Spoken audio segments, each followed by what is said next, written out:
to another in the series of Gleaner podcasts. We have with us this morning Mr. Earl Wilkinson from the INMA. Welcome to this in our series, Mr. Wilkinson. I understand that there has been a name change in your organization recently. Can you talk to us about that first?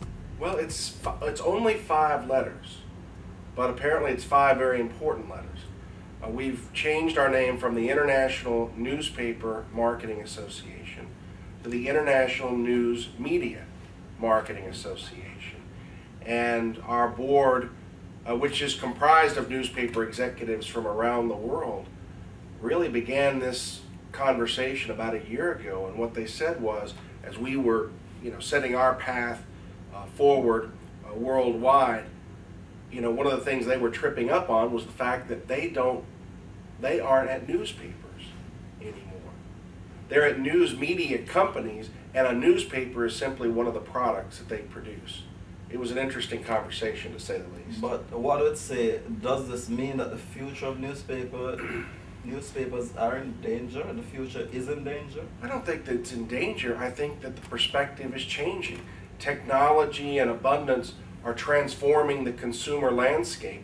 Every time there's a new BlackBerry, a new iPod, a new land-based computer, changes, I think, the context of what we do.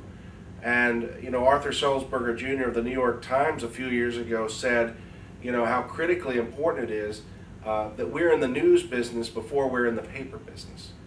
And I think the unique selling proposition of what we do is news, not paper.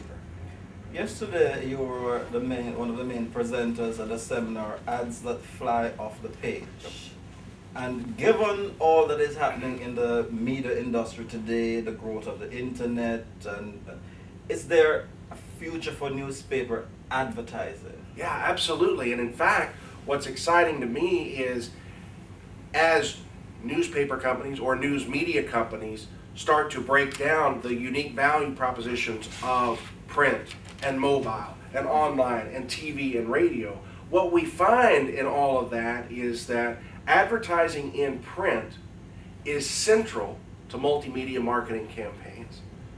An advertisement in a print newspaper generally is consumed by people who are actively seeking that information. It's not like on television or radio where you actually have technologies today that skip the ads. So if you say, I'm going to roll out a new product, generally you would like to go with a company that has print at the center, augmented by online, mobile, television, radio, and outdoor. So what would you say are some of the benefits of advertising in the newspaper? Well, again, I think response. The audience that's looking at news on paper is more engaged with what is in the newspaper than any other medium. So that's really what I would say today. Print is the central medium to marketing communications. And is it also the case in terms if you're targeting the younger readers who tend to go to the internet? Yeah, that's a great question. And what I would say is as newspaper companies evolve into news media companies, one of the things that they're learning is that the newspaper, the print product, a one-size-fits-all print product probably isn't the best model for today's consumer landscape. So you see newspaper companies like Singapore Press Holdings, for example, they publish 14 daily newspapers aimed at 4 languages, multiple age groups throughout the day.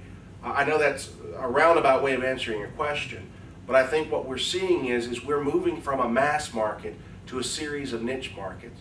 And the question is, do newspaper or news media companies have the capability of seeing those niches, and can they aim products and services at those different niches? I would argue with young adults that it's all about online, mobile, but also a unique print product aimed at them. At your seminar yesterday, you spoke of the need for the advertising agencies to be more creative, different sizes, different shapes, moving away from what exists several years ago. But where do you stand in where this relates to the editorial content versus the advertising content and advertising intruding on editorial content? I mean, what's your take on that, and how should one resolve issues like these in this kind of environment? Well, as you know, I'm a former reporter, I'm a former editor. I've got the face and the body of an editor and a journalist, and but what I would say is this, is that the print canvas is literally a canvas, okay? About 50%, according to research, 50% of people who open the newspaper every day primarily are accessing it for news. The amazing thing, though, is the other 50% are primarily opening those pages for advertising as content. And I got to tell you, that has blown me away in the last 5 years, seeing that research and understanding that research. It went against everything I was taught in journalism school. So I now view the print newspaper increasingly as a work of art every day. And if you can find creative ways of selling advertising, being creative, and if that opens up additional editorial space, that's a win-win for everyone. Singapore, and you go to places like India, even China today, you know what they're saying? They're saying that we see the storm coming. It hasn't hit our location yet. They can't print enough newspapers, but what they're doing is they're taking a percentage of their profitability and they're building a digital infrastructure to get into that business and basically do what the Americans didn't do. And so I would say, don't fight it. Just prepare to battle on different battlegrounds. And if newspapers are to do that effectively, would you say that there's need for a different kind of leadership, a different kind of management, a different kind of model?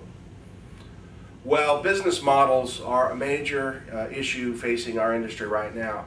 If ever, newspapers are a collection of religions. Did you know that?